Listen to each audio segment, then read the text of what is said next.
¿Cómo puede un Dios de amor enviar a gente al infierno? ¿Acaso es justo que una persona peque por 70, 80 años y sea condenado a una eternidad de tormento en el infierno? ¿Y enviaría Dios realmente al infierno a una persona simplemente por haber nacido en la familia incorrecta y tener la información incorrecta, haber nacido en la religión incorrecta? Hoy vamos a tener la respuesta a esta y otras más preguntas. Hablemos de eso, así que no se vayan.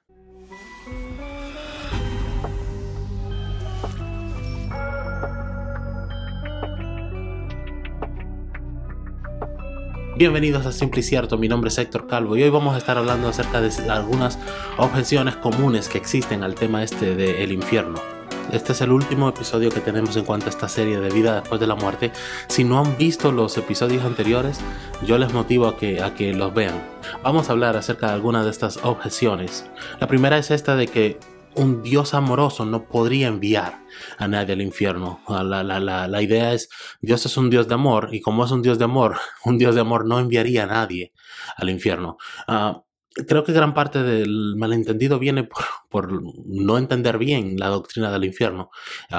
Lamentablemente hemos propagado esta idea de que el infierno es un cuarto de tortura donde Dios está torturando a la gente. La realidad es que no es un concepto bíblico. El infierno no es un lugar de tortura, sino de tormento. Y en el video anterior hablamos un poquito de eso. Es un lugar donde hay mucho tormento por las mismas consecuencias del pecado.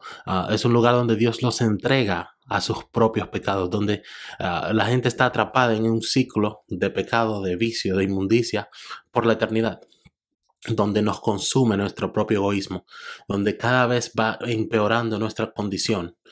Pero volviendo a este tema de que un Dios amoroso no enviaría a nadie al infierno, yo argumentaría lo contrario. Si Dios es bueno, si entendemos, tenemos una buena comprensión de lo que es el pecado, y el pecado es el problema que tenemos hoy, es la causa de del sufrimiento en el mundo, y es maldad.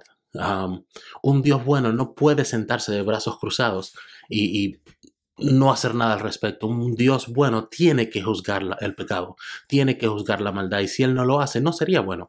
Una de las quejas que hay mucho en contra de Dios es esto de que ¿por qué Dios permite el mal? ¿Por qué Dios no juzga a los que hacen el mal? Y es una pregunta válida, pero a veces somos inconsistentes en eso, porque decimos ¿por qué Dios no juzga el mal? Pero luego cuando se trata de juzgar nuestro mal, decimos que no queremos que lo juzgue. Si Él lo juzga, lo culpamos por juzgarlo, y si no lo juzga, lo culpamos por no juzgarlo. Pero todos estamos de acuerdo cuando decimos que Dios debería juzgar a los violadores, ¿no? ¿Están de acuerdo, no? Que Dios debería juzgar a los asesinos, que Dios debería lidiar con los ladrones. Muchos de estos pecados estamos totalmente de acuerdo que Dios tiene que lidiar con ellos. Pero cuando se trata de otros pecados que nosotros toleramos o que vemos como menos serios, como la mentira, como el adulterio, ahí no queremos que Dios lidie con eso. De otras maneras, queremos que Dios juzgue a los demás, pero no a nosotros. Aquí una respuesta es esta. La razón por la que Dios no lidia con el pecado en este momento es porque si Dios fuera a eliminar a todo aquel que tiene pecado, nos vamos todos. Cada uno de nosotros seríamos eliminados y juzgados.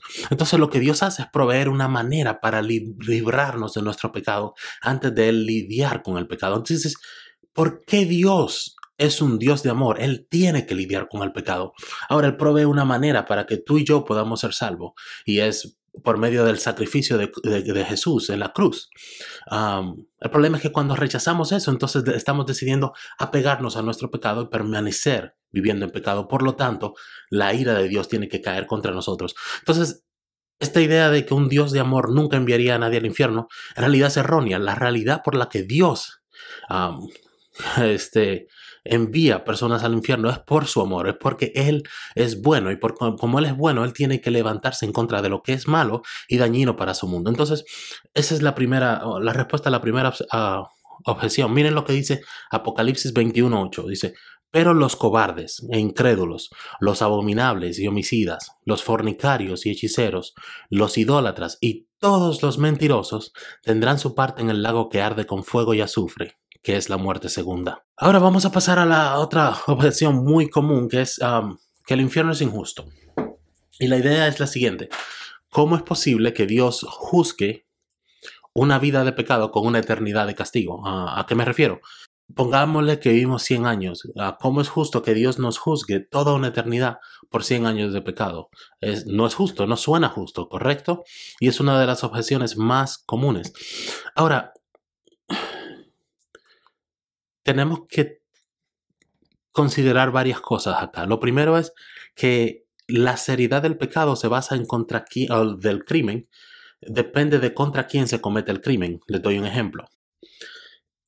Si yo fuera a agredir físicamente a dos personas con el mismo valor en cuanto a ser humano, póngale al presidente de los Estados Unidos y a mi hermano, las consecuencias serían completamente diferentes. La condena que se me daría y las consecuencias de lo que me espera no es lo mismo si yo le ataco físicamente a mi hermano, que a mi hermano de sangre, o al presidente de los Estados Unidos. Es muy probable que si yo ataco físicamente a mi hermano, me den una multa, de hecho, puede que ni me metan preso, pero si llego a ir a la cárcel, voy por un tiempo corto. Pero si yo ataco al presidente de un país, entonces las consecuencias son mucho mayores. ¿Por qué? Porque el crimen, esos juzgados también dependen contra quién se comete. Y hay crímenes que son más serios. Entonces, cuando pecamos, la Biblia enseña que pecamos contra Dios primeramente. Entonces, cuando pecamos contra un ser eterno. Ese es el primer problema y por qué la consecuencia del pecado es eterna. Pero aquí está otra cosa que a veces pasamos por alto. Am, Tenemos esta idea de que cuando llegamos al infierno para nuestro ciclo de pecado y esa no es la realidad. La realidad es que si morimos en nuestros pecados, que estamos atrapados en este ciclo de pecado por la eternidad. Entonces, yo no dejo de pecar una vez que llego al infierno, sino que continúo y permanezco atrapado en ese ciclo y continúo añadiendo a mi condena una y otra vez. Entonces, están esos dos factores que estoy pecando contra Dios, un ser eterno, y segundo, que yo no dejo de pecar, yo quedo atrapado en un ciclo de pecado por la eternidad. Entonces, eso crea un problema muy serio y es por eso que el infierno es eterno. Y es un lugar donde nuevamente Dios retiene el mal para que no siga infectando su mundo completo. Las buenas noticias es que ninguno de nosotros tenemos que ir a ese lugar. Dios provee una manera para que no tengamos que terminar ahí. Ahora, otra de las objeciones comunes es que Dios no enviaría al infierno a una persona por haber nacido en la religión equivocada. El argumento es el siguiente: yo crezco en una familia y esta familia me va a enseñar los valores que ellos aprendieron. Entonces, una persona que nace en el otro extremo del mundo, va a crecer bajo otra religión, con otras creencias, con otras ideas. Entonces es injusto que Dios envíe a esa persona al infierno simplemente porque no escuchó de Jesús. Pero aquí también hay un error de lógica. Las personas no van al infierno porque no conocen a Jesús. Las personas van al infierno por su rebelión contra Dios y por su pecado. Dios no envía a las personas al infierno porque no creen en Jesús. Dios nos salva por medio de la fe en Jesús, pero no nos envía al infierno porque no creemos en Jesús, sino que somos condenados por nuestro pecado. Cada uno de nosotros nuevamente tenemos que entender que somos culpables y merecedores del infierno y que la salvación es un regalo gratuito. Pero aún más allá, veamos lo que dice Romanos 2, del 2 al 16. Todos los que han pecado sin conocer la ley, también perecerán sin la ley. Y todos los que han pecado conociendo la ley, por la ley serán juzgados. Porque Dios no considera justos a los que oyen la ley, sino a los que la cumplen. Escuchen acá. De hecho, cuando los gentiles que no tienen la ley cumplen por naturaleza lo que la ley exige, ellos son ley para sí mismos, aunque no tengan la ley. Estos muestran que llevan escrito en el corazón lo que la ley exige, como lo atestigua su conciencia, pues sus propios pensamientos algunas veces los acusan y otras veces los excusan. Así sucederá en el día en que por medio de Jesucristo Dios juzgará los secretos de toda persona, como lo declara mi evangelio. Este es un pasaje bastante complejo que vamos a estudiar en algún otro momento a mayor detalle, pero la idea sigue siendo esta de que en el corazón del ser humano, viene lo que dice el verso 15, estos muestran que llevan escrito en el corazón lo que la ley exige, como lo atestigua su conciencia, porque sus propios pensamientos a veces los acusan y otras veces los excusan. Dios ha puesto en nosotros el conocimiento del bien y el mal. Moralmente, cada uno de nosotros sabemos lo que está bien y está mal. Y muchas veces Cuando la persona peca, lo hace a sabiendas, lo hace sabiendo que lo que está haciendo está mal. Todos sabemos que está mal mentir, todos sabemos que está mal asesinar a una persona, todos sabemos que está mal estafar a una persona, todos sabemos que está mal abusar sexualmente de una persona. Mi punto es que Dios puso una ley moral en el corazón del hombre y que cuando la rompemos estamos conscientes de lo que estamos haciendo. Más allá de eso, también hay otro pasaje que nos enseñan que cuando nosotros buscamos a Dios, los que estamos buscando la verdad la vamos a encontrar. Es una promesa de Dios. Jeremías 29:13 dice: me buscarán y me encontrarán cuando me busquen de todo corazón. Jesús dice: aunque al que busque encontrará y al que llame se le abrirá. Es una promesa de Dios, tanto en el Antiguo como en el Nuevo Testamento, que aquellos que anden buscando la verdad, que aquellos que anden buscando a Dios, lo van a encontrar. Dios se va a asegurar de que todo aquel que quiera conocer la verdad la conozca. Así que nadie va a ver en el infierno que esté ahí por equivocación. Cada persona que está en el infierno está ahí por su abierta rebelión en contra de Dios y de su verdad. Ahora tenemos tiempo para una objeción más, que es: ¿por qué Dios nos creó sabiendo que muchos irían al infierno? La idea es esta: Dios es omnisciente, quiere decir que Dios sabe el futuro. Si Dios sabía que muchos de nosotros íbamos a quedar atrapados en esta condición donde somos incapaces de dejar de pecar y terminaríamos siendo al infierno, ¿por qué crearnos? ¿Por qué tomar ese riesgo? O, bueno, esa certeza, sabiendo que esa era una realidad. Y una cosa a considerar es que Dios conoce todas las posibilidades, no solamente lo que va a pasar, no solamente el futuro, pero las diferentes posibilidades. Si hago esto, todas las ramificaciones con cada una de sus decisiones. Por lo tanto, Dios no se equivoca. En cada decisión que Él toma, Él puede tomar la decisión perfecta y mejor. Ahora, Dios, conociendo todas las posibilidades, Él determinó que esta era la mejor opción. Es bastante arrogante de nuestra parte pensar que nosotros en nuestro conocimiento bien limitado, podemos saber más que Dios o podemos ser más buenos que Dios. Dios decide que esta es la manera mejor donde más personas pueden ser beneficiadas y donde Él puede glorificar su nombre.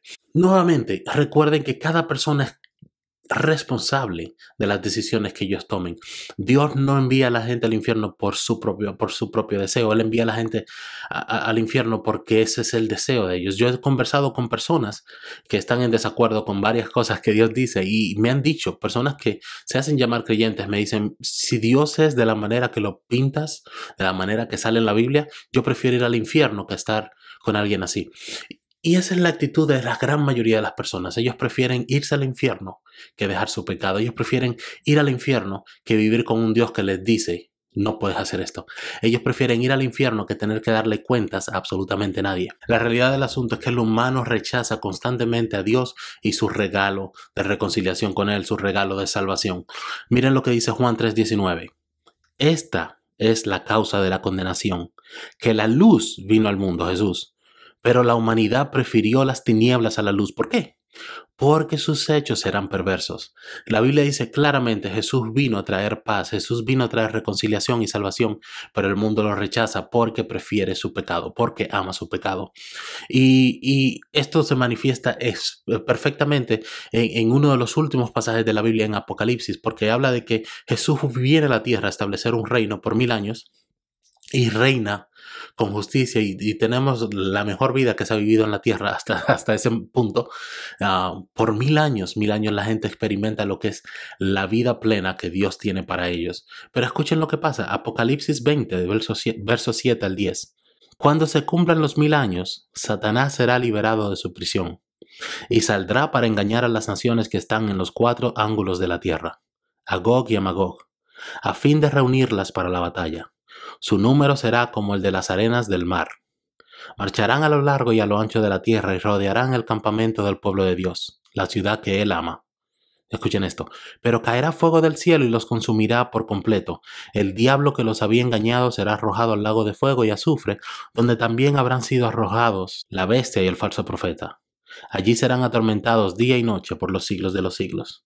Noten que después de esta persona, de estos seres humanos, haber vivido por 1000 años bajo el reinado de Jesús y haber disfrutado de la vida y haber visto la bondad de Dios, cuando Satanás vuelve, ellos vuelven a mostrarle su alianza a Satanás. Y yo creo que Dios permite esto para demostrar una última vez que el ser humano va al infierno por su propia elección, que el ser humano odia por naturaleza a Dios y no quiere vivir con Dios. Entonces Dios nos puede forzar a las personas a vivir con Él. Eso sería el infierno para ellos. Estas personas odian a Dios. Y nuevamente no es Dios torturándolos por la eternidad, es Dios entregándolos a su maldad.